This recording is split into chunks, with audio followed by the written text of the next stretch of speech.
வணக்கம், வந்தனம், நமஸ்தே. இது உங்க கிளாஸ் ரூம் ஸ்டடீஸ். நம்ம இன்னைக்கு ஃபேக்ட்ஸ் 365ல டிசம்பர் 2 பத்தி தான் தெரிஞ்சுக்க போறோம். அதுக்கு முன்னாடி நம்ம சேனல் நீங்க சப்ஸ்கிரைப் பண்ணாம இருந்தீங்கன்னா சப்ஸ்கிரைப் பண்ணிடுங்க. நம்ம இன்னைக்கு முதலாவதா பார்க்க போறது international day for abolition of slavery. இது ஒரு இன்டர்நேஷனல் டேவா வருஷம் டிசம்பர் 2 அன்னைக்கு கொண்டாடப்பட்டு இருக்குன்னே சொல்லலாம். இது முதல்ல யுனைடெட் நேஷன் ஜெனரல் அசம்பிளியால 1986ல கொண்டு வரப்பட்ட ஒரு இன்டர்நேஷனல் டேவா இருந்துட்டு இருக்கு.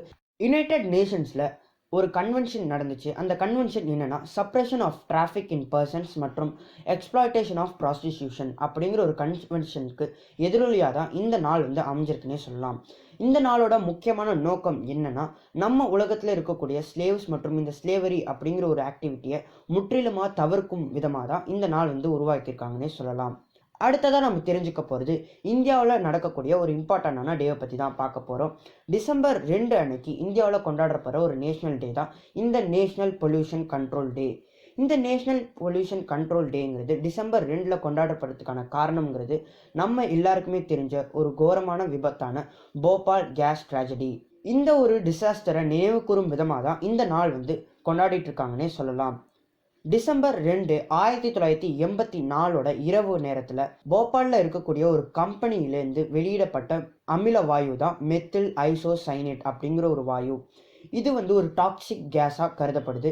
இதனால் போபாலில் இருக்கக்கூடிய மக்கள் அனைவரும் பாதிக்கப்பட்டாங்கன்னே சொல்கிறாங்க. அந்த இரவுலேயே கிட்டத்தட்ட 2000 மக்கள் இறந்து போனாங்கன்னும் அதன் பிறகும் வரும் நாட்களில் கிட்டத்தட்ட 25,000 மக்கள் இதனால் பாதிக்கப்பட்டிருக்காங்கன்னு சொல்லப்படுது. இந்த மாதிரியான ஒரு கோரமான விபத்து இனிமேலுக்கும் இந்தியாவில் நடக்கக்கூடாது அப்படிங்கிற ஒரு விஷயத்துக்காகவும் இந்த நாளை நினைவு கூறும் விதமாகவும் தான் இந்த நாள் கொண்டாடிட்டு இருக்காங்கன்னே சொல்லலாம். அடுத்ததா ஒரு ஃபேமஸான பர்சனாலிட்டியோட பர்த்டே பற்றி தான் தெரிஞ்சுக்க போகிறோம். சிவா ஐயாதுரை. இவர் யாருன்னா இந்திய வகாராயை சேர்ந்த ஒரு அமெரிக்கன் இன்வென்டர். அப்படி என்னதான் இவர் பண்ணியிருக்காருன்னு நீங்கள் கேட்கலாம்.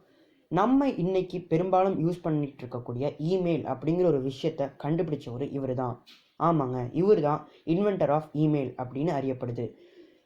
இவரோட 14 வயதிலேயே இது செஞ்சு முடிச்சாருன்னு அறியப்படுது. அதாவது 1978ல் ஒரு கம்ப்யூட்டர் ப்ரோக்ராம் இவர் டெவலப் பண்ணாரு.